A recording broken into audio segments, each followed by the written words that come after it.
So on this one, green Okay. means on, right? It should be. Yeah, I could see the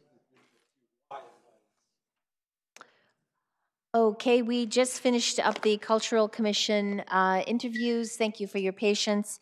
We are running, obviously, about 15 minutes behind. So we are going to we are now going to step into closed session, which is supposed to take about 15 minutes. So bear with us and give us about 15 minutes, and we will be back to hear the study session. So thank you very much. Yes, sir. Oh, yes, sir. You are welcome to come and present for public comment. Yes, you have 2 minutes, sir. Okay, I am Bernd Steves, attorney at law, and I also represent Haney Adjus, Steve Peck, David Peck, and Andrew Peck.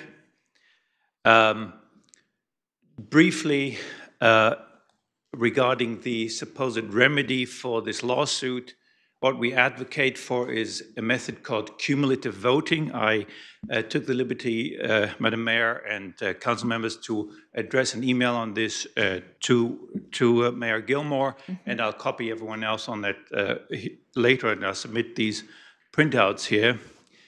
There is a method known as cumulative voting that has been established in California law for a long time in the context of corporate governance, where shareholders with a majority shareholder and a minority shareholder want to have a fair representation on the board.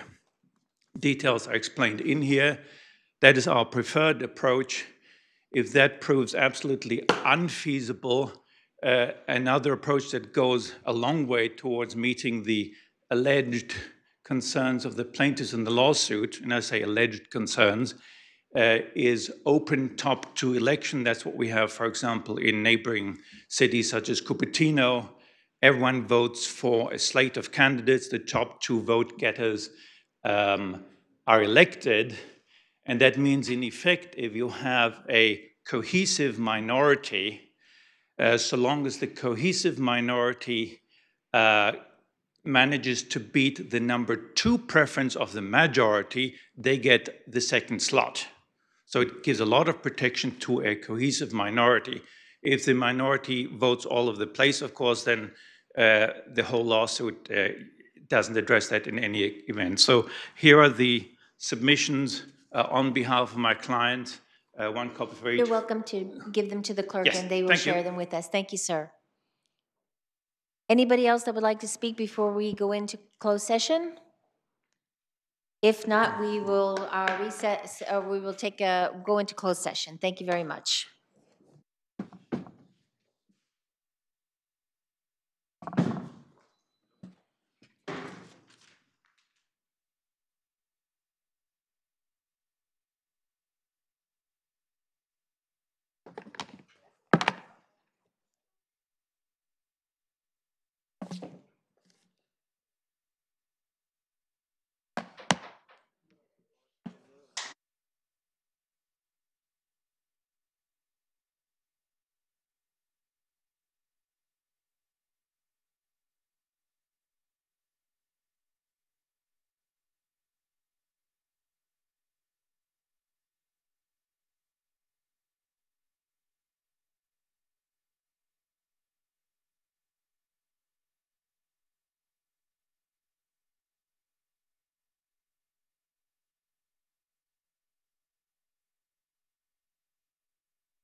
stuffy.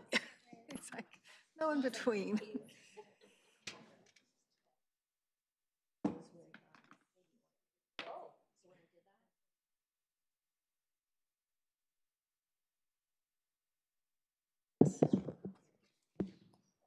Where did Councilmember Roy?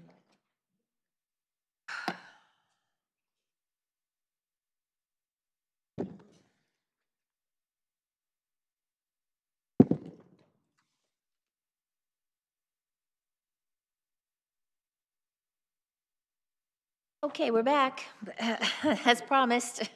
So our 5 o'clock session was, we are going to, well, first we will have a call to order in the council chambers and confirmation of a quorum. City Clerk. Yes, Vice Mayor, confirming a quorum. Thank you very much. And so we have 2 study sessions. The first one being the short-lived climate pollutants regulations and future solid waste processing and collections options. So City Manager, I will turn it over to you. We'll turn it over to Director Craig Moback. Yep. Nice to see you. Good evening, Vice Mayor and Council. Craig Mobeck, Director of Public Works. This study session is to review short-lived climate pollutant regulations and future solid waste processing and collection options here in the city of Santa Clara. So I just wanted to focus a little bit on the overview of tonight and the items that we wish to discuss with you. The first is some short-lived climate pollutant regulations, and just real quickly what those are. Those are pollutants that stay in the environment a short period of time, things like methane when we talk about solid waste. So SB 1383 was passed. And the purpose of that was to provide some regulations and guidelines to the city. So we want to talk to you about that and make sure you're familiar with that regulation. We also want to talk about China's national sword policy. I think a lot of you have probably heard about that and the impacts that it has on recycling, specifically with plastics and unsorted mixed paper. So we'll review that with you as well as the impacts that has to the city of Santa Clara. And then we want to talk to you about our current agreements. We have several agreements for collections and disposal. So we want to go through those with you, get you up to speed on those, and then let you know the timelines associated with them, because they are going to be expiring here in the upcoming years. And that will lead us into our next segment, where we want to talk to you about the future of solid waste and the future agreements that we have the opportunity to get into. And so we'll run through that with you. And then lastly, we want to talk about strategic planning. There's different options as we move into the next phase of solid waste. So we want to go through those items with you. And then ultimately talk about next steps and what some of the future flexibility is for us as we move forward with these future agreements. And some of those deal with hiring a consultant to help us out with RFP through that process, as well as talking with the City of Sunnyvale Smart Station folks about future opportunities with them as well. So I'm going to turn it over to Dave Staub, Deputy Director of Public Works. He will go through the details with you, and then we'll be available for questions afterwards. Thanks. Thank you very much. Welcome, Mr. Staub. I know we've had preliminary conversations about this already. Yes, thank you for having me. Thank you for the good introduction, Craig. So Craig covered the overview. We'll start out with a summary of Senate Bill 1383. It was signed by Governor Brown in 2016 with the objective to reduce emissions from short-lived climate pollutants. Craig had mentioned that methane emissions from decomposition of organic waste in the landfill do contribute to climate change. And SB 1383 grants CalRecycle regulatory authority to achieve organic waste disposal targets. It also requires the implementation of organic waste collection programs. So we've known that this has been coming for quite some time, so we implemented the pilot food scrap recycling program in 2017 just to test a program out that we think will be compliant with the intent of SB 1383. So the specific requirements of SB 1383 include a 50% reduction of organic disposal going into the landfill by 2020 from 2014 levels, and 75% reduction by the year 2025. It mandates the implementation of organic waste collection programs by January 1st, 2022. And Cal Recycle has the authority to fine up to $10,000 a day for noncompliance. So out of SB 1383, Cal Recycle's been working on the short-lived climate pollutant regulations. They just released the second draft in May of 2018. These regulations are really unlike anything we've seen issued from Cal Recycle in the past. They're very far-reaching, very prescriptive. They're about 90% final is what we've been told. City staff has submitted comments to both versions of the regulation, so we have stayed on top of this. Some of the regulations include minimum standards for organic waste collection services. They mandate specific container colors and labeling, specific organic waste recovery outreach and education, annual organic waste reporting to Cal Recycle. They mandate specific inspection and enforcement programs, also the implementation and creation of edible food recovery programs, and also they get into the procurement of recovered organic waste products. So it's pretty far-reaching. One of the requirements in here is requirements for high diversion organic waste processing facilities. You'll hear me talk about this, refer to this as mixed waste processing in the presentation. And basically, this is important because we as staff believe that this is going to be instrumental in helping the city comply with the short-lived climate pollutant regulations. Basically, what mixed waste processing is for organics is you're taking a mixed load of material and running it through a material recovery facility, and you're pulling out the organic material. So, it could be you're pulling out food waste or food soiled paper out of a mixed load of household trash that includes stuff like shoes or, old furniture. But the purpose of it is to pull out the organic waste.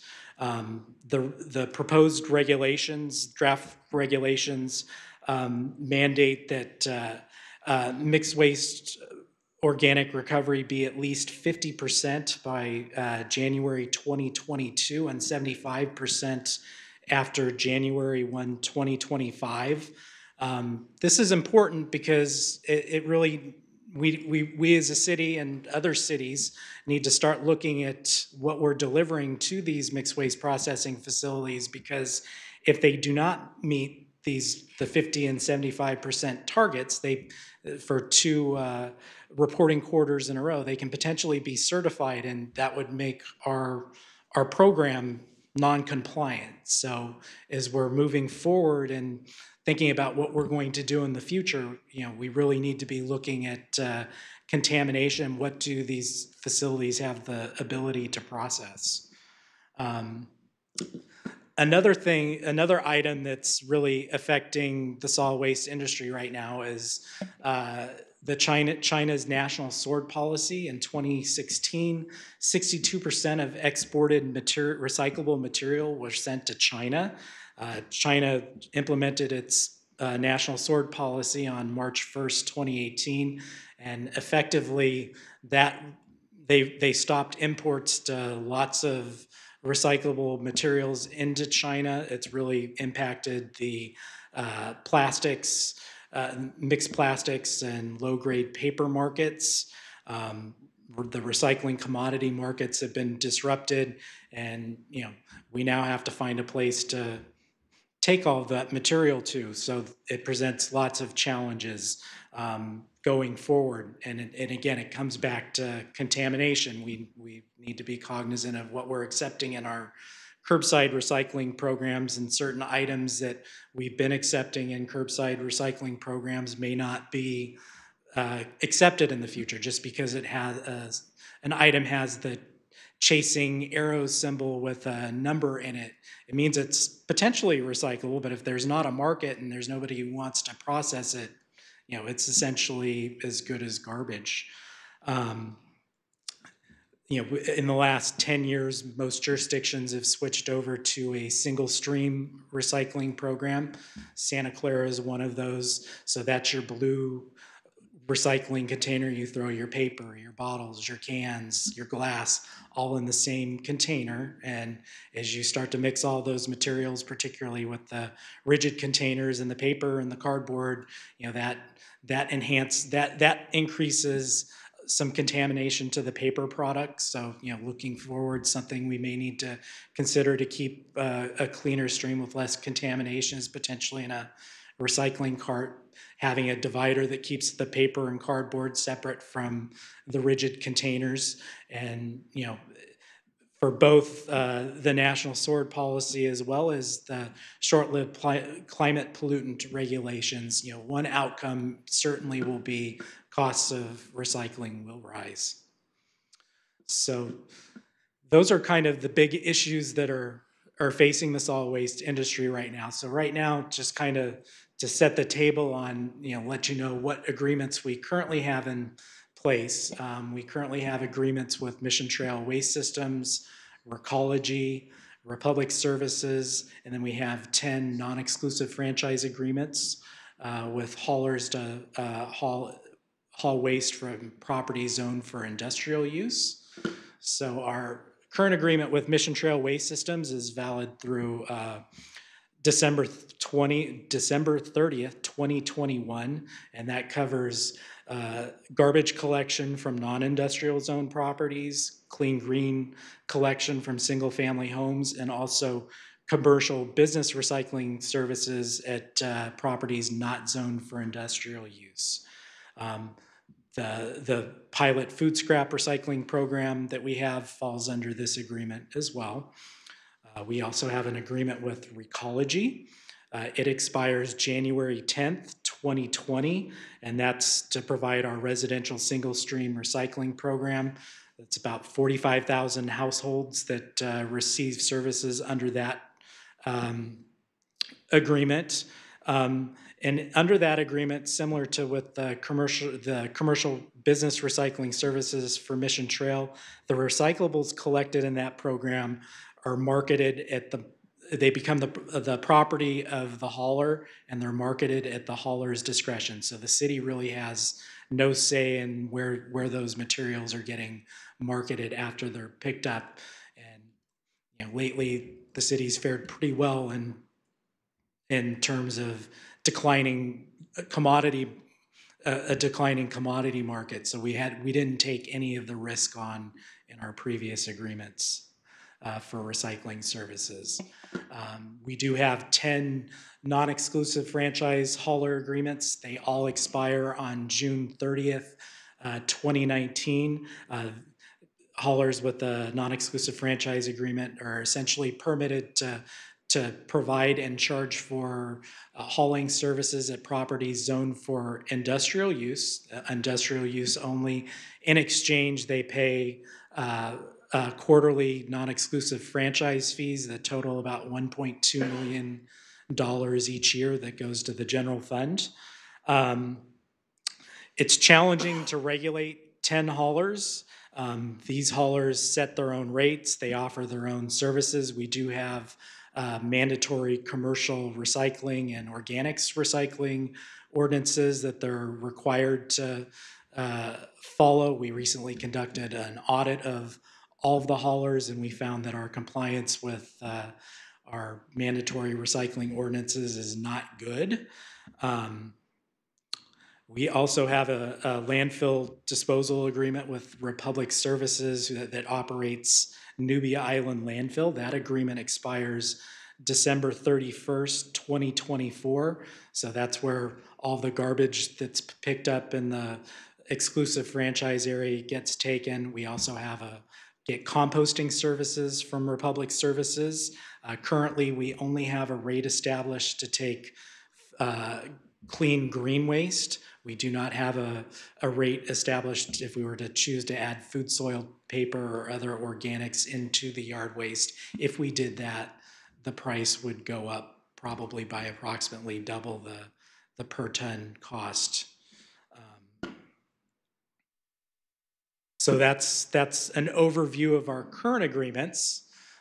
So now, kind of set the table and want to start looking forward to, what are some things that we need to be thinking about, knowing that we've got the short-lived climate pollutant regulations, potentially some challenges with the market. And, fortunately, our agreements are coming up at a time where it's actually really good timing for us to comply with the upcoming regulations, because we'll be in a position contractually to be able to implement programs that are tailored to comply with the upcoming regulations, which, albeit stringent, the timing of it's actually really good for us.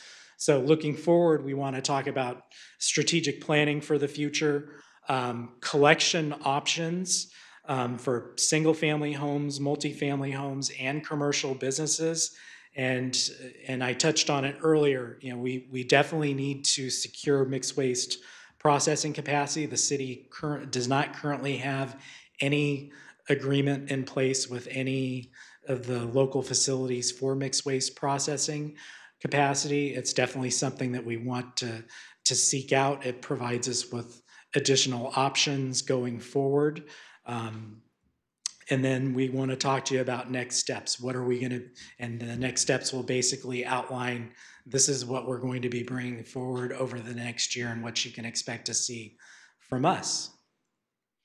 So for strategic planning for the future, we know that we're going to be required to comply with the short-lived climate pollutant regulations.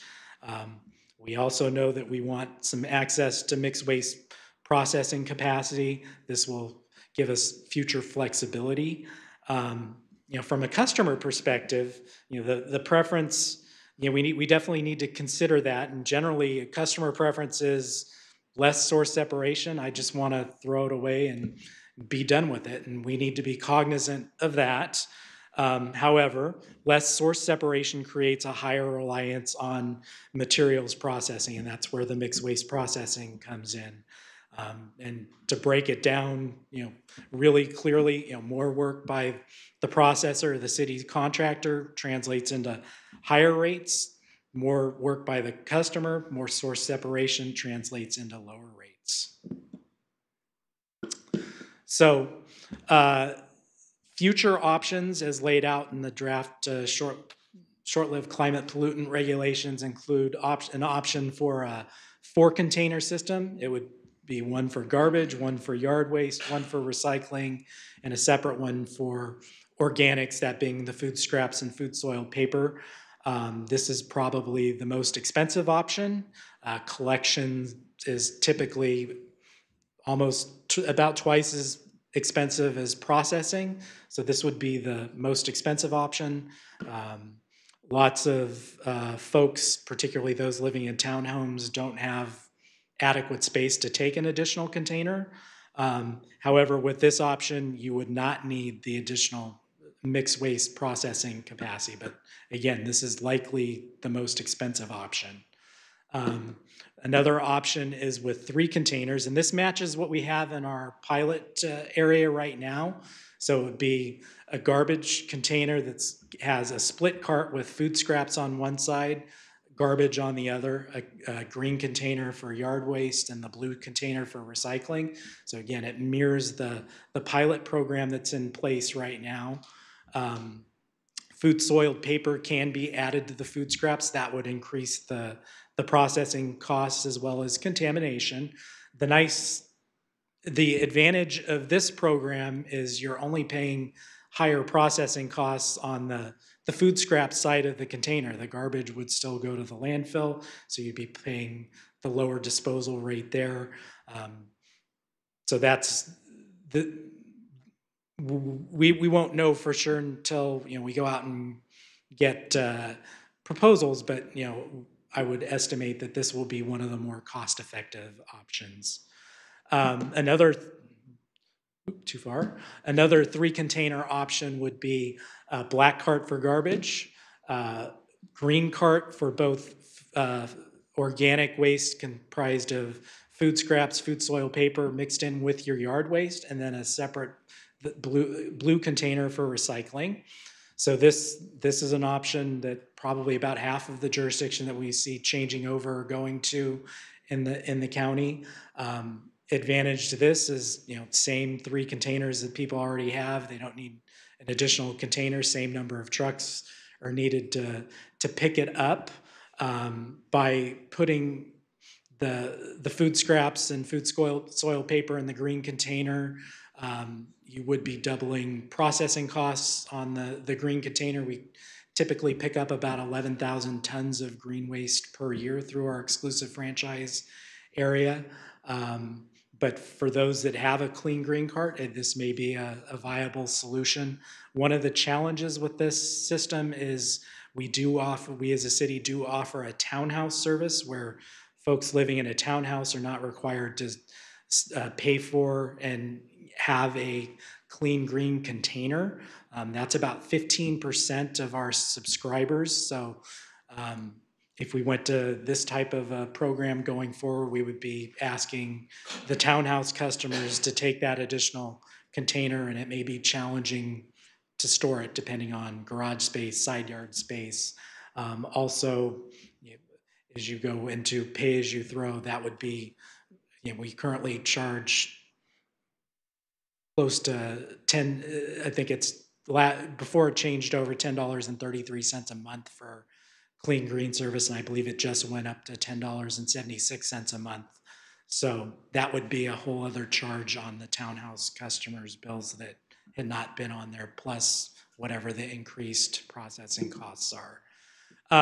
Another potential solution is 2 containers. So one would be for organics and yard waste, and that would be the green container. The blue container would be for non-organics, recyclables, dry items like shoes that are not recyclable. You would have to run both of these containers in all likelihood through mixed waste processing. Certainly the organics container to meet compliance with short-lived climate pollutant regulations. You also potentially could have issues going from, for a lot of single-family homes, going from 3 containers to 2. They still may need the 3rd container just to fit all of their materials.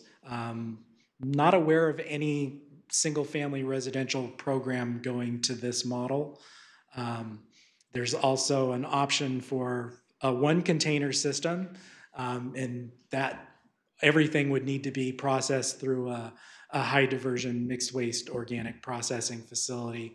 And again, you go from 3 containers to 1, odds are you're probably going to need a 2nd container just to contain all of your waste. And I'm not aware of any jurisdictions at this point in time that are considering this option either, but it is permissible under the draft regulations. For multi-family homes, which we consider 5 units and above, they're typically serviced by a front load dumpster, which is in the picture right there. So it's a shared dumpster. No one resident takes responsibility for it.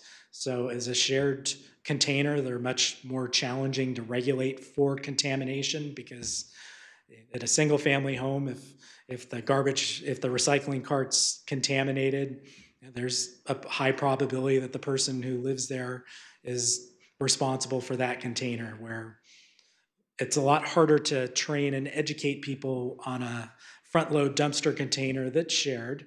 But potential options could be a separate container for garbage, a separate container for recycling, and a separate container for organics and yard waste. Most of Santa Clara's multifamily dwellings currently do not subscribe to yard waste service. They have a landscaper self-haul to a disposal or composting facility.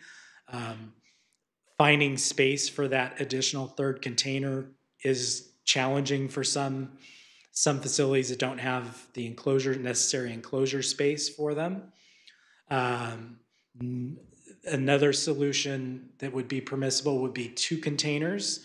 So this would be a garbage and recycling container. This is similar to what probably over 90% of the current customer base has. This would require access to mixed waste, high diversion organics, mixed waste processing, the contents of garbage container would need to be run through a mixed waste processing facility to pull out the organics. Advantage to this one is there's really no behavior change and no further contamination to the recycling stream. Everybody has 2 containers already. We do have a mandatory commercial recycling ordinance on the books that requires all residential properties to subscribe to recycling services. So they've already have the container requirement. The draft regs also permit 1 container. Everything in that container would have to be run through a high diversion organics mixed waste processing system if you were to go that direction. But again, fitting 2 containers worth of material into a single container may not be feasible. So you still may have to have 2 containers on the property anyway.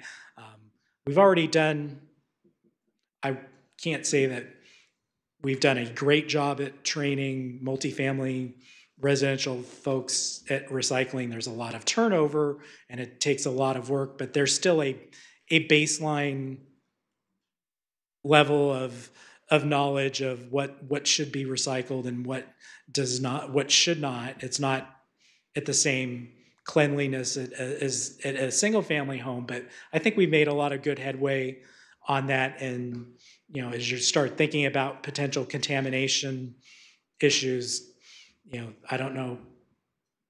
I don't know that you want to further contaminate the stream by trying to go into a single container and take away recycling. For commercial businesses in the exclusive franchise area, the container options are basically the same as multifamily. Pretty much the same advantages and disadvantages to each.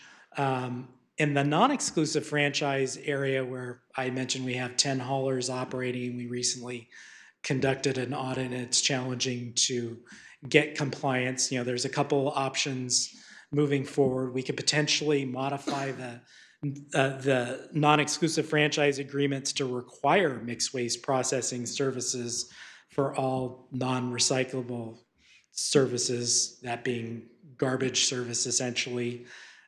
Another option could potentially be eliminate non-exclusive franchise system altogether and require customers to use the city's exclusive franchise hauler. This presents challenge in that, trying to acquire that amount of additional mixed waste processing could be challenging. A substantial amount of the city's waste stream is generated through the non-exclusive franchise system. Also, the rate variability from moving customers over from the non-exclusive franchise to the exclusive franchise, there could be some wild swings in rates that could cause customer unhappiness. So changing gears a little bit here, we've been talking about mixed waste processing capacity, and we have an opportunity coming up with the SMART station. SMART stands for Sunnyvale Material Recovery Transfer Station. We'll just refer to it from SMART going forward. It's a lot easier to say. The SMART station currently is constituted, serves Sunnyvale, Mountain View, and Palo Alto. And they're seeking new partners to join in 2021 with a possible expansion and increased permitted processing capacity. This is a potential solution, not necessarily the only solution for accessing mixed waste processing capacity, but they're going to begin discussions on that expansion pretty soon, and they are actively looking for new partners. We've been told that it will just require an adoption of a council resolution endorsing city staff to participate in the initial stage of SMART expansion planning. Staff is interested in doing this, and we plan to bring that forward sometime later this year. There is no commitment by participating in the planning, but it provides us with an option and gives us flexibility moving forward. To become a SMART station, partner is not without challenges, however. Santa Clara is currently under contract to dispose of our garbage at Republic's Newbie Island landfill through December 31st, 2024. Smart Station is contractually obligated to dispose of garbage that goes through the transfer station at Waste Management's Kirby Canyon landfill. So some sort of arrangements would need to be made on the disposal end just to make this feasible, but there's potential. So definitely wanted to bring that to your attention. And then lastly, just, we've got a really busy year coming up in the solid waste program. And just wanted to update you on what to expect. We've got it all kind of laid out. And first thing you'll see from us is on September 18th, we've got a second survey that just closed for the pilot food scrap recycling program. So we'll bring you those survey results on September 18th. And then in October 2018, we'll be bringing forward be conducting a RFP to hire a consultant to prepare our next exclusive franchise agreement. This next exclusive franchise agreement is going to be very critical for the city in terms of giving us flexibility and seeing what our options are. We think it's very important to enlist a consultant that's got some experience with preparing franchise agreements to help us craft our next franchise agreement to make sure that we're not overlooking any of the short-lived climate pollutant regulations. And there's going to be lots of decisions to be made. So, we really feel that we're going to need that expertise brought on. Sometime in 2018, we'll be bringing forward that resolution to council for consideration to participate in the initial stage of smart planning. So we're just waiting on what's probably going to be a boilerplate resolution from the city of Sunnyvale. And then we'll also need to start working on our next iteration of non-exclusive franchise agreements. As I mentioned, the current versions expire on June 30th, 2019. That's basically just an application process, and then each hauler enters into an agreement. So sometime in spring of 2019, you'll see a new batch of non-exclusive franchise agreements. I project that the previous term was 3 years and became effective July 1, 2016. I anticipate that the next iteration will probably propose to go till July 1, 2021 in order to give us time to gear up to that January 1, 2022 Cal Recycle enforcement date. So in case we want to make any programmatic changes, we've got the time to do that, and then the haulers have the time to adjust their programs in place should we choose to continue the non-exclusive franchise system past that date. And then finally, sometime in spring, we would like to release an RFP for the next round of exclusive franchise services. And, it's really important that we hit that spring 2019 date, because the first agreement that's coming up that would be impacted by that is the Recology agreement. And that gives only a little bit over a year and a half to make our decision. And then after you make a decision, the lead time on ordering new equipment is about a year. So these agreements the agreement needs to be in place about a year prior to when it actually kicks off, because the truck purchases in particular take a long time to go through. And no matter which hauler is selected for recycling or garbage, all will be required to purchase new trucks. All of the trucks under the current agreements have been amortized out. So that would be a level playing field for everybody, for all of the potential proposers. And with that, that concludes my presentation. Thanks for taking the time to listen, and I'm available for questions. Thank you, Mr. Staub. Yeah, it seems like everything is coming into play properly for the city of Santa Clara to make some changes. I just have one quick question before I turn to the council for questions. Based on the disposal targets rate that we're expected to reach by 2020 and 2025, where are we now in terms of percentage? So the disposal targets are currently statewide. As far as where we are relative to the 2014 numbers for our city, we don't know yet.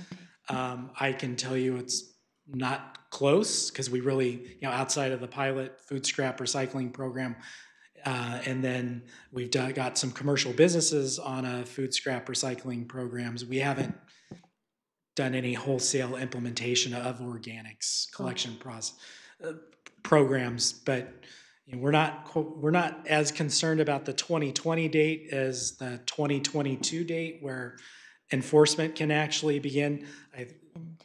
We know that there's going to be a ramp up to this, so the January 1, 2022 date's really the one we're looking at. We want to be fully ramped up by then. I was hoping you would say we're at like 30% and we only have 20% more to go since we're looking 2 years away. I think that would be overly optimistic of me. Okay, thank you very much. Okay, I'll turn the questions over to council and start at the far end. Councilmember Mahan, do you have any questions? Oh, yes, I did, actually, just a couple. And thank you for that great report. It's very thorough, and we love it when you talk trash. It's my favorite subject. On the single-family homes, there's several options. One is 4 containers, one is a split container, which we're using at the pilot program, one is 3 and one is 2.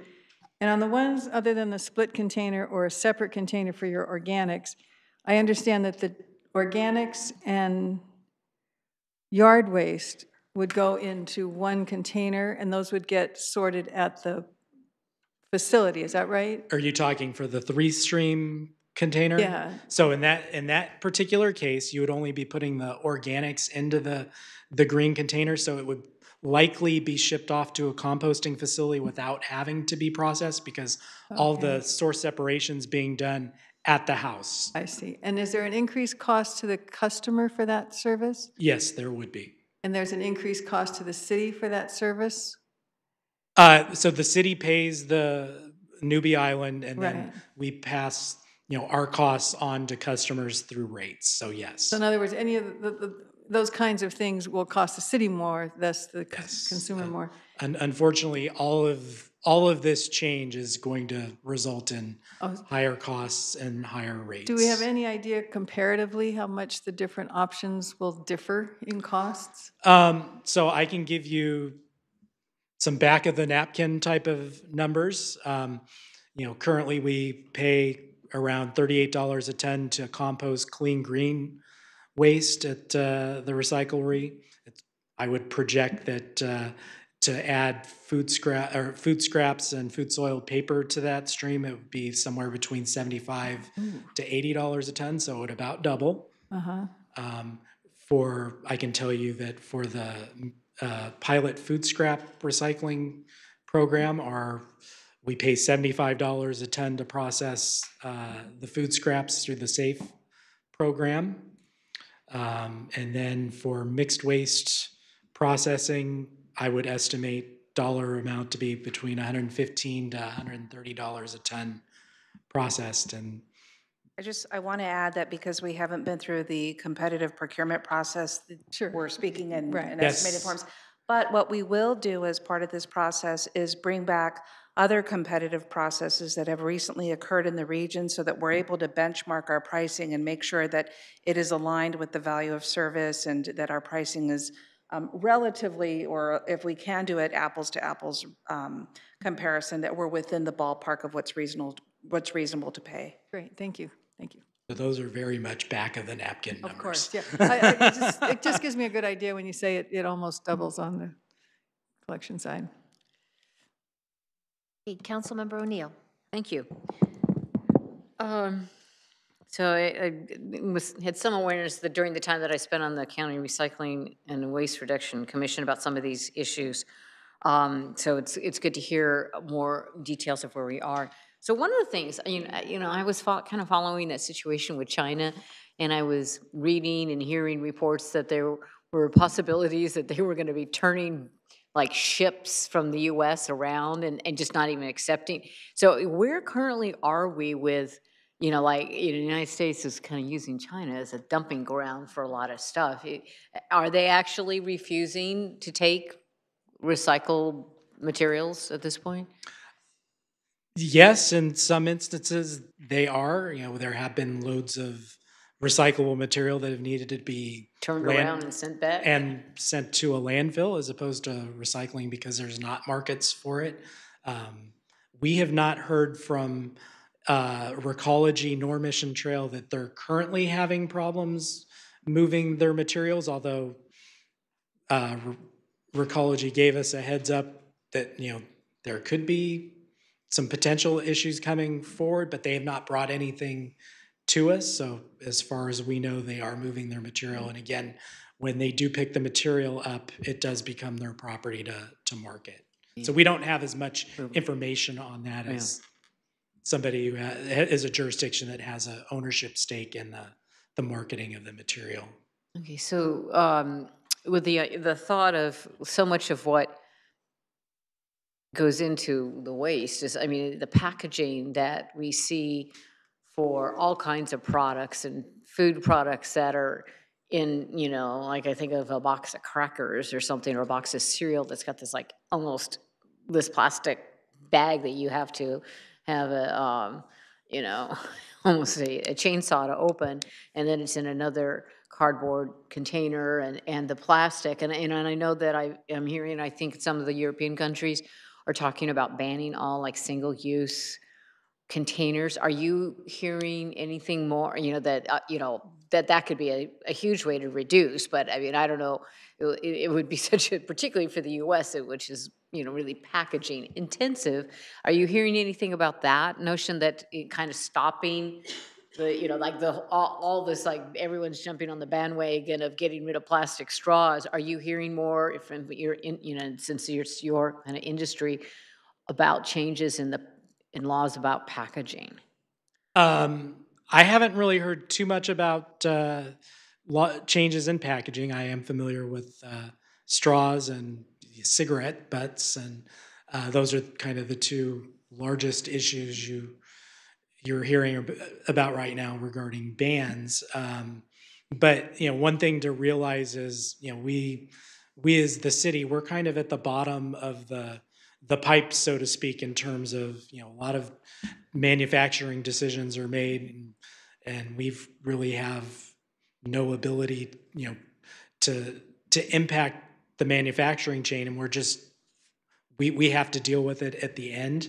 So right. Of course, as a council, that's one of the things, once we get back to looking at some of these things as through the cities and the Cities Association and the League of California Cities, whether we want to start advocating for, we got to, compel manufacturers to change the way that they package products so that it's not creating such a waste trail for us to manage.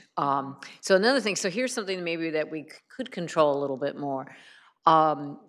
And I know that when we have composting classes that the city offers, that they're always very popular. With all of this going on and recognizing that we still have probably about half of our population, I think, in single family or townhomes, or have we thought about how much of this could we divert if we had much more active, first of all, helping people learn how they can control, and I know I'm an offender of this, not buying too much food so that you have to throw food out. And secondly, what more you can compost at home to add to, to put into your garden or something. If we thought about that so that we keep more of that material out of what we need to process. So we're very active in the home composting program that's operated throughout the county of Santa Clara. We do, I think it's usually 2 composting classes in Santa Clara, but all of our residents can go to any of the composting classes throughout Santa Clara County at no charge. We do social media messaging. We put articles inside Santa Clara to try and promote it. We are always encouraging increased composting. We can put some more effort toward that, but I think, by and large, as a staff, we've done a pretty effective job on promoting the opportunities that are out there already. It's kind of a lifestyle change where somebody really needs to want to do it. And typically those that want to do it also like to garden. So it's a smaller subset of folks. Okay, all right, thank you. Councilmember Davis. Big questions. No, I'm kidding. I'm more interested in the smart station thing and kind of working with our other sister cities, I guess, so to speak, not to call them sister cities, but using the other cities to help us in this sustainability issue that we have. And I think that if there's a way that we can kind of work together in the South Bay, it might help us out.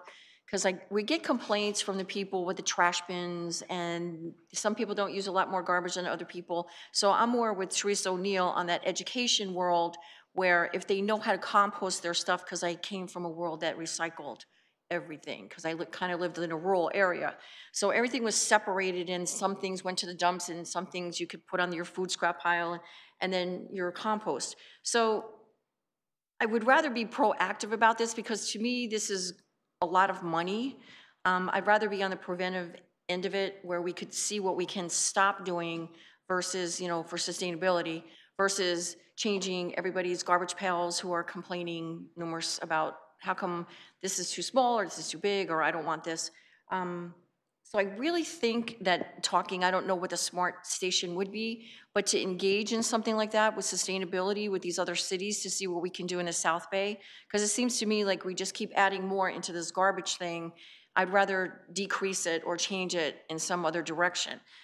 I just, from listening to some people about the sizes of their garbage pails and that they don't have that much garbage, to the people that have a lot of garbage and they should really learn how to recycle it.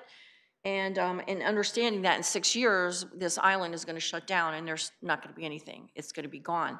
And then how are we going to truck things to different locations? So I'd rather see more of a comprehensive look at the whole South Bay itself, because in some cities, like in Baltimore, they built their own recycling plant, and 500 miles around, they're the ones that are making the money. All this recycling is coming to them, and it's like plastic bottles and stuff, and they hooked up with a lot of different communities. So the city's making the money versus the other people, and it's, it's a job-producing thing, but it's also taking the garbage out. I mean, it's taking everything from going into the oceans. So I'm kind of wondering if we could go in that direction a little bit more, because I know it's a study session, but I'm more interested in going into sustainability and how we can really go through more education to help people understand this is a dire situation. This is not something that we want to keep throwing our stuff in the oceans or places that it should not go, because I can visualize the end-to-end plastic bottle system that goes across our country, and people are really upset about it, and they don't know, I just think they don't know what to do sometimes. And I understand the little straw things, but now they're going to paper straws. So like, where is it? What do we do? I mean, where are we going to go? So I'm more for the educational thing versus trying to figure out these rates, which make me crazy, because we're Recology, Mission Trails, we have all of these different entities, so where does it end? So I'm just wondering, how can we reverse that system a little bit? So that's more of a statement. I know, okay. I know you have to do your job, I get that. But for me, I would rather go outside the box a little bit and see what we can do, even though it is a study session. So, okay, sorry, Dave. I didn't want to make it crazy. Well, I would agree that source reduction and prevention is certainly more desirable than dealing with it after it's already produced. countywide, there's a countywide public education subcommittee that's actually chaired by Karen Hickey, who's our environmental programs manager, where the different participating jurisdictions in the county get together and try and come up with effective outreach messaging that's viable to each city in the jurisdiction. So we are working on that. We strive to do better, and I totally agree that source reduction is far more preferable I know I'd rather go than that way. recycling. I know. And if I could just add a note to that, I think it's kind of what Dave said, it's totally correct that on a parallel track, as we're looking at everything we're doing, education and letting people know what their options are is going to be a huge component of that. But of course, we have the regulations that we're going to have to follow, and those regulations have been sent with minimum requirements. So I see the education piece of it and really trying to address the issue as something that we have to look at in parallel, as part of all the regulations and requirements that we're going to have to meet within those certain timeframes. I also want to acknowledge that we have members of the city of Sunnyvale in the audience watching, particularly Mark Bowers, who is our who is the Sunnyvale's, sorry, Mark, who is the city of Sunnyvale's Smart Center manager and oversees solid waste for the city of Sunnyvale, and I believe the new director is here as well. And what's important as we look at and explore this partnership is what additional sustainability goals and the delta of what could be achieved in our research as part of a member with the city of Sunnyvale. What we found is, as we were looking for other cities, oftentimes other cities would gain from the partnership, and so we'll want to explore the same to see whether there's any sustainability goals that we can gain. I would love to hear that. All of that is research. As we begin to close out the study session and move into our next, part of the purpose of today's study session was to help the council begin to get up to speed on the schedule, get up to speed on the goals that we have to accomplish through this procurement process, as well as just baseline information. And so we'll be regularly reporting out as we move forward with this project and bring back the necessary information for the council to make an informed decision. Okay, thank you very much. If nobody has anything else, we'll conclude the study unless anybody, our visitors from Sunnyvale, did you want to share anything with us? Nope, okay.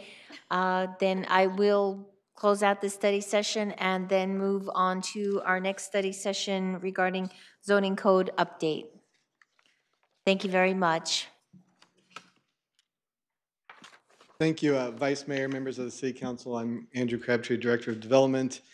Here we have back-to-back fairly technical and detailed study sessions for you tonight, so bear with us and enjoy. I'll be talking about the zoning code update. Our goals for tonight are to provide you with an overview of the zoning code update project, present a summary of stakeholder input that we've received so far, and very importantly, to give the City Council an opportunity to provide input on any topics that you see that are of particular interest to the Council and would like to discuss in further in the future, or things that you want to add into what we're looking at. So that's our goals for tonight. The Code of Hammurabi was a very innovative code adopted in 1754 BC. Our zoning code, perhaps not so innovative, but considerably newer, was adopted in 1969. 1969 was, of course, the year Jimi Hendrix was playing at the county. Mark Spitz was celebrating his success at the Mexico City Olympics. And a local yearbook includes a picture of a freeway with less traffic than I think we have today. Just like there have been innovations, progress in the worlds of music, swimming, and so forth, there have been changes in the world that our zoning code is in need of addressing today. So modernization is very much in need. And there have been amendments. There have been about 100 amendments to the zoning code since 1969, but it's sort of like the Winchester Mystery House, as you see here, addition by addition over time without necessarily a cohesive plan in place. So with that, you understand the need for the update. Some of our goals: modernize the document, format, style, word choices, and specifically as we went through the general plan update in 2010, Normally, you would follow that with a zoning code update. We did not do that yet. Our goal here is to now finally bring forward a code that will implement our general plan. Staff has a several-page list of known problems with the code, discrepancies or things that are just unresolved. And so we're looking for that. And then obviously it's a good opportunity to incorporate input from our community stakeholders and as well as City Council. In terms of timeline, the zoning code update is in 6 sections or phases. The first are information gathering, our education process, and diagnosis. These are the terms our consultant uses. We are in that diagnosis phase, and we anticipate 3 City Council study sessions in this phase and then the following 2 to really give you the opportunity to identify issues and then dive in a little bit deeper on any that's important. We'll go through an environmental review, CEQA process, and then be back to the council ultimately for public hearing and adoption process. So with that, I would like to introduce our consultant who will be providing you with an overview of the zoning code contents as it's being formulated, the input we received. Our consultant team is Minter Harnish and Jacobson and Wack. They have done about 60 zoning code, development code projects in California. They've worked with over about 120 municipalities. So they're very experienced in this area. We selected them because they really stood out as having expertise in the world of zoning codes. And we found that they're very helpful to us as we work through this. And I'd just like to reiterate too, as they go through the presentation, we're here tonight really for the council to identify if there are topics that we mentioned, things that we're looking at that are of interest in particular. You let us know what those are so we can make sure that we come back and address them in more depth in the future. Or if there are things that you don't see on the list that you think we really should be addressing, let us know those as well. So with that, ask Jim Harnish here to come up and take over.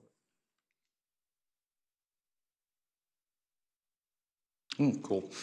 Thank you, Andrew. I'm Jim Harnish, and I'm principal and owner of Minter Harnish. We're based in Sacramento. I wanted to introduce Brent Gibbons, who is probably the workhorse on our project, and he's taking notes tonight, so any comments, questions you have, he'll document all of those.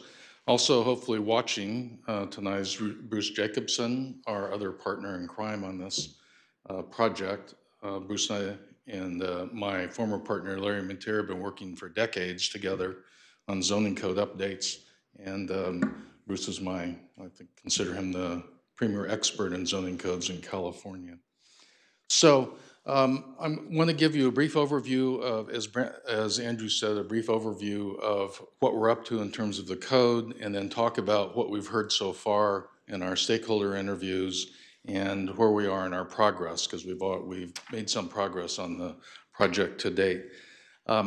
You see the basic organization of the zoning code in front of you. We've gone over, we have a very detailed table of contents, a style guide and format that we've worked with the staff to refine, and that will guide the remaining part of our work. The code is divided into 8 articles or chapters. The first chapter is addresses the purpose and applicability of the code, and is also, basically it's the introduction to the code. The second article, which I consider probably the meatiest of the 8 articles, is the provisions for the different zones, commercial, residential, industrial zones, describes development standards, permitted uses. And there's an example of, Andrew had mentioned some of the things as modernizing and streamlining the code, and you see a couple of images on this slide that give an example, first of all, of consolidating the descriptions of the code, so all the residential districts, commercial districts are described in these tables so that you can see a comparison of what's allowed in R1 as opposed to R4, for example. Also, to the extent we can, we provide illustrations to show how height is measured, how setbacks are measured, and these we provide throughout the code, again, to make it more user-friendly, both for the public to use and for the staff to use. The third article is describing the general development standards, setbacks, yards, parking, and these standards would apply to all of these topics in each of the zoning districts. So each zoning district may have different parking requirements, but there are standards that are described throughout in this article. There are a number of specific land uses that may be allowed in several zones, but have specific requirements. There are 35 or 40 of these specific land uses that we prepare detailed development standards for: wireless communication. These are just a few examples of the type of uses that we would address in this article. Fifth, there are non-conforming uses, non-conforming structures, and so there's provisions that address how those are to be addressed in the permitting process. The sixth article describes all of the types of permits required in zoning, either from zoning clearance through temporary use permits and conditional use permits, and this lays out the permitting process for each of those types of permits. The seventh article relates to the zoning code administration, how appeals are processed, how amendments are processed, and then finally we have a list of definitions. I didn't list any examples because there are hundreds, but so that's a brief overview of the zoning code, how it's organized. We had actually a work session with the staff today to go through our preliminary draft of Article 2. So we're on our way to talking through that. We have several more discussions to have before we refine that. We've also submitted a draft of Article 1 for the staff to review. So we're making some progress already, and I suspect we should have a complete draft sometime towards the end of this year. So at the beginning of the project last November, Bruce and Brent and I spent 3 days here in the city talking with staff and talking with stakeholders about their thoughts about what needed to be fixed with the zoning code. Andrew had mentioned the fix-it list, we call it. Staff over the years had been gathering examples of problems with the code, the administration, details, very mostly technical lists, but that's kind of our starting point to understand what the challenges have been with the code in the past. And then we spent time talking with staff and stakeholders about what the broader challenges were in terms of the code, and the pretty much focused on what kind of updates needed to occur to make it more contemporary, to respond to the changing development standards. This is a big issue throughout California cities and we'll talk about a couple of examples as we get to that. But this list describes the major topic areas that we heard from folks, and this is kind of, again, guiding our focus in terms of some of the key issues to address in the update. So I think top of the list, simplify, make the code more contemporary, use graphics and tables where we can to simplify it, to make it more clear. One thing that we've observed, and this is it occurs in a lot of communities, is that as the code gets older, it doesn't keep up with the current approaches to development standards. And so one of the things, and I think you've experienced this in terms of the number of modifications you see, variances, planned development permits. These are all a response to the code not reflecting what your policies and what current development standards are. And so one of the key focuses is to update the standards in the code so there are fewer permit applications that are processed either at the staff level, the planning commission, or through the council. There are some, the stakeholders identified several issues with the administration of the code. The multiple appeals process is something that we're going to take a look at. The minor modifications, there's a lot of them, and when you see too many minor modifications, it means that, and minor modifications that are being approved, it means that the standards in the code don't reflect what you think are appropriate development standards, and people are having to come back and ask for exceptions. And so it would be easier to modify the standards in the code to reflect what your expectations are for development. So I think that's a major change that we're looking at as well. The sign standards are somewhat antiquated, so we'll spend a lot of time working with staff on updating those standards. And also, this is one section that really is susceptible to a lot of graphics and illustration to demonstrate what the sign standards should be. To some extent, the same thing is true with parking. Parking standards should reflect the current contemporary practices, and we all see the change in our driving habits, and we see a lot of changes in the future, and the code, to the extent we can, should anticipate driverless cars, shared parking facilities. Potentially, you see reduced parking standards for residential uses that have accessibility to transit. So all of these parking-related issues will address in terms of the changing circumstances that we all are seeing. And then plan developments is a really interesting process here in the city. It's to some extent unique to see plan development approvals for individual parcels. Typically, plan developments are large developments that are innovative and creative. Here, because, and it gets back to this issue of your standards in the code don't really reflect the current needs of the community and your policies. And so we'll be taking a look at what options there are for reducing the number of plan development permits in favor of having the standards in the code reflect what you're expecting to see developed on the ground. Also, there were some of the stakeholders talked about addressing and including specific plans within the zoning code, and this is pretty typical of a lot of communities to have at least portions of the specific plans included. Also, a lot of folks talked about the unique characteristics of some areas, particularly the Old Quad. So we'll be looking at options that might include an overlay district to call out certain development standards that are unique to that community.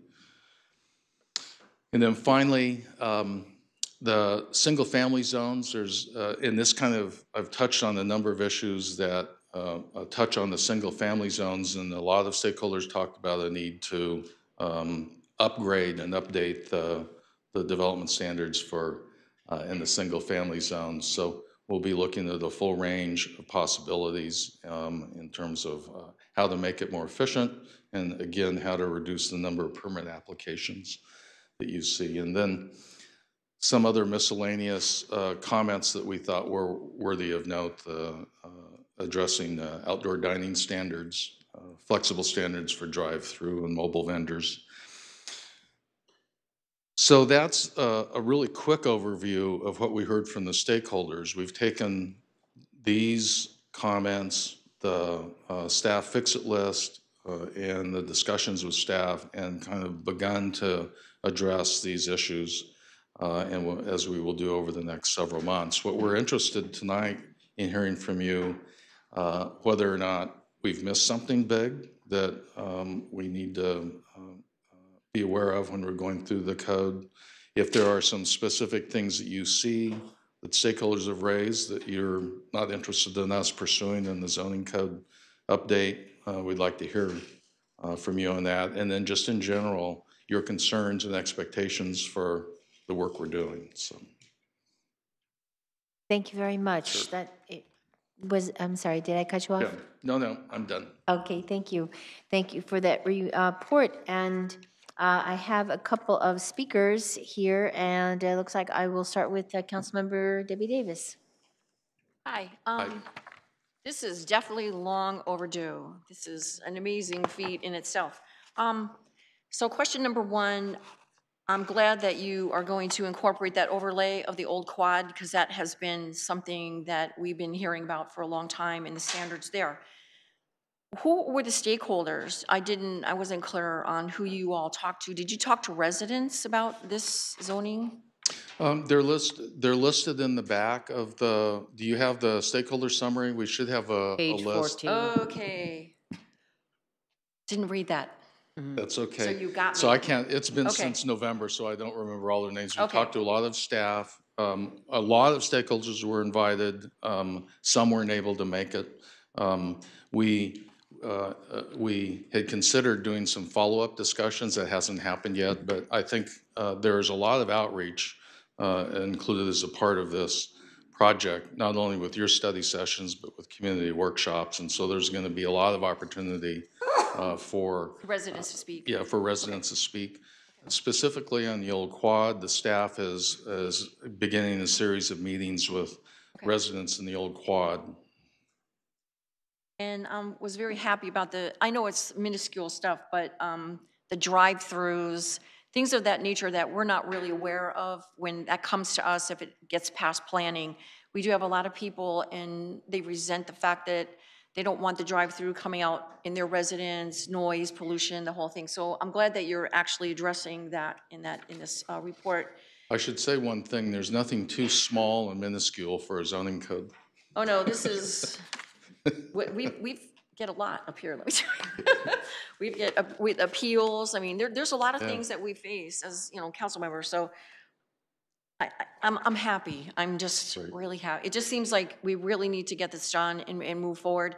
I think Santa Clara, well, with state changing the laws, the other thing I was kind of concerned about was the ADUs, the being added on to their backyards and things of that nature, and setbacks and all this other things. I think that people are very concerned about that because we do have affordable housing issues. So I think that's also, you'll be addressing that. I didn't see anything specific to ADUs, but I mean, that's part of this, right? Correct? No.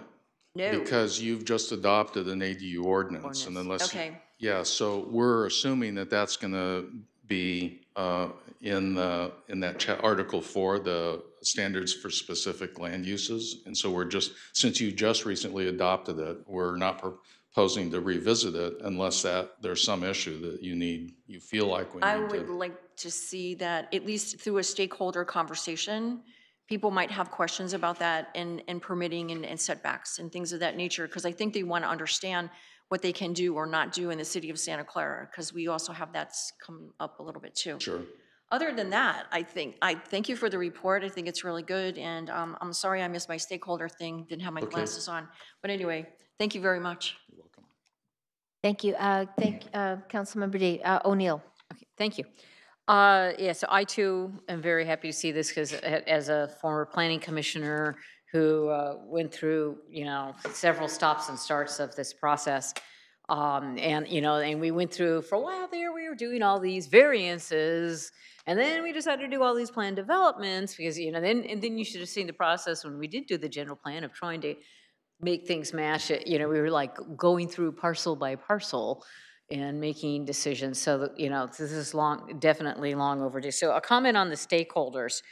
So when I did look at the list, and there's nothing wrong with the folks that are here, but there's 2 representatives from one development company, 1 representative from another engineering company that works on development projects, and one of our residents, a former planning commissioner who's an architect. So, and then the rest of staff, and I value the competence and the expertise of our staff, but when I look at, it kind of doesn't look like the input on at least on this initial document.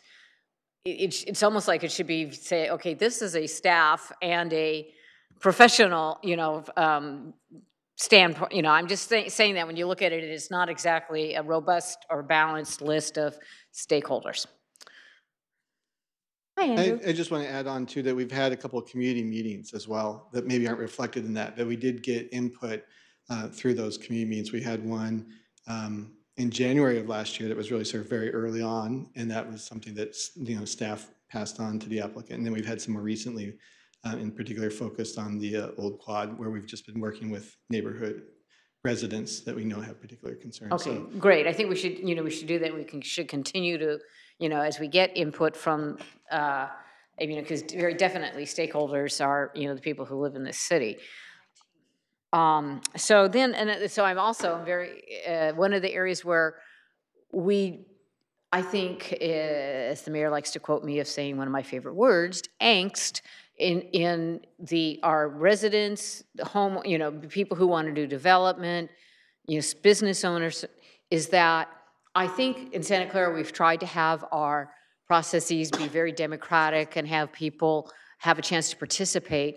And then it almost, unfortunately, sometimes it seems like we go through the spin cycle, or people aren't, it's not clear what each of these phases is about. And I know that the city manager and I have had some discussions, and Andrew and I have had discussions about like the architecture review process and some of those things. So I really think that we do need to, as kind of an adjunct to this, really make it clear what those processes are. And one comment I would make about the ADU situation, perhaps what the Councilmember Davis is getting at is maybe we just, rather than something about the zoning code or the ordinance, whether we just continue, we need to have maybe just a couple more community information sessions. Because I in the last couple week, I've been over to look at 2 people's ADUs that they're adding onto their homes.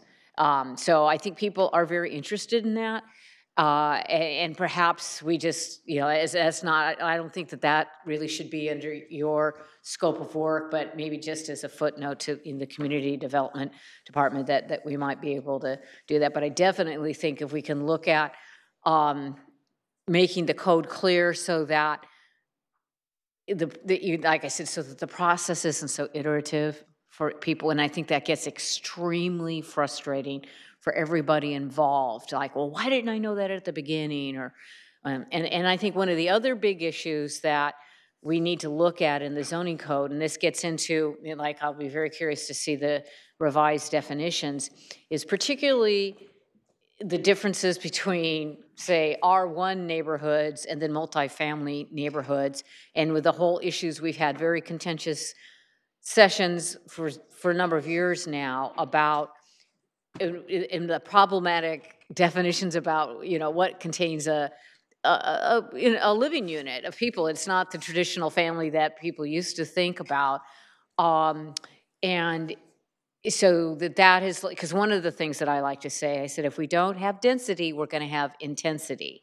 And so I think that everybody's starting to see that in their neighborhood, where you've got single family home neighborhoods, but with the lack of housing and the price of housing, which are related, that you've got more people living in a home than you used to.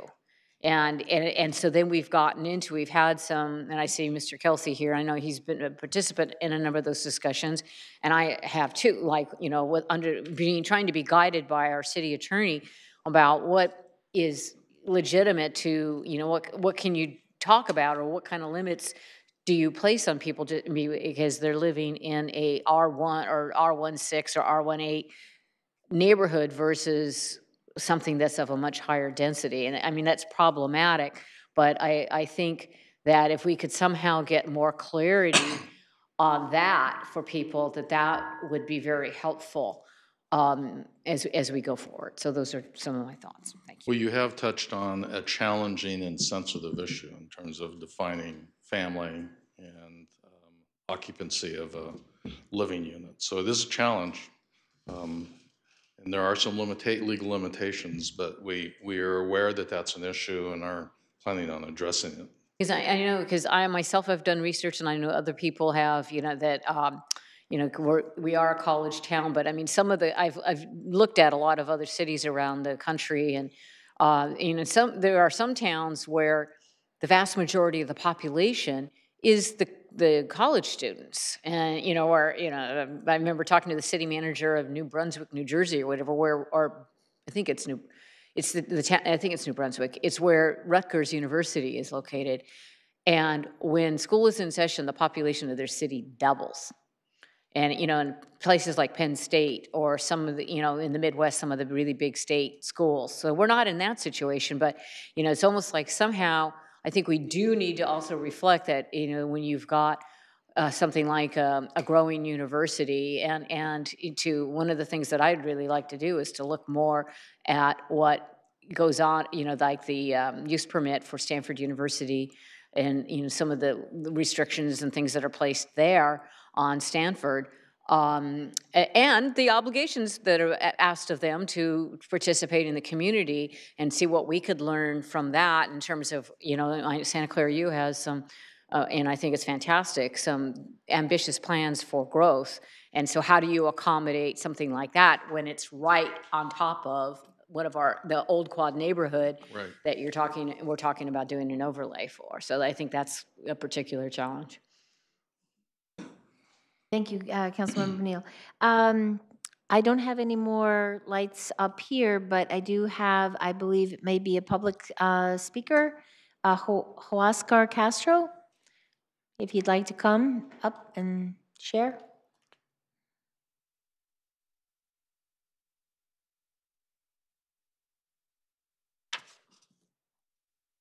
Thank you very much. Excuse me. Good evening, Council. My name is Oscar Castro, Policy Associate with Silicon Valley at Home. SV at Home is a policy advocacy group working to ensure housing affordability for all. I want to thank Council, staff, and everyone involved with bringing this to the study session today. We urge the city to take this opportunity to ensure that regulations do not impede or prohibit the development of housing and affordable housing. Specifically, we urge staff to find ways to legalize the diversity of housing types on both single-family and multifamily zones. We also urge staff to eliminate barriers to by right approval of both 100% affordable housing and mixed income housing with at least 30% on-site affordability. One example of barriers towards expediting housing development is having the Architectural Committee review a project after approval from the Planning Commission and/or Council level. The stakeholder summary mentioned that this process is unusual and that having the review take place prior to Council Commission approval would be a much more efficient method. Average rents in the city of Santa Clara are currently $3,300 a month, 9% increase over the last 12 months. The city must find ways to ensure that local regulations and procedures do not hamper the timely delivery of housing. Last but not least, we urge the staff to consider soliciting feedback directly from the development community, including nonprofit developers that may face unique challenges. Thank you again for your time. Thank you, Mr. Castro. Thank you for coming. Okay, anybody else? Mr. Crabtree, anything before we? Mr. Kelsey? I didn't have a speaker card. Thank you. I didn't put a speaker card in, so thank you very much, Council, for the opportunity to say a few words. As you all have indicated, Councilman Davis, Councilman Member O'Neill, this is long overdue, and I specifically wanted to speak in support of a zoning overlay for the old quad. I think there are, as you've indicated, Member Davis, the unique needs of the old quad. Councilmember O'Neill, you talked about some of the challenges that we face, and I think it's not only the historic nature of the old quad, but also the presence of the university, the unique circumstances. We were redeveloping downtown, so I commend the planning department. We've already had one meeting a couple of weeks ago, and look forward to the opportunity to provide more input. So thank you. Thank you, Mr. Kelsey. Okay, if there is nothing else from anybody, we will end this study session, and we will get ready for our 7 o'clock meeting. Maybe we'll make it 7:05, and just to give us a little bit of a break, and we will resume at 7:05. Thank you very much.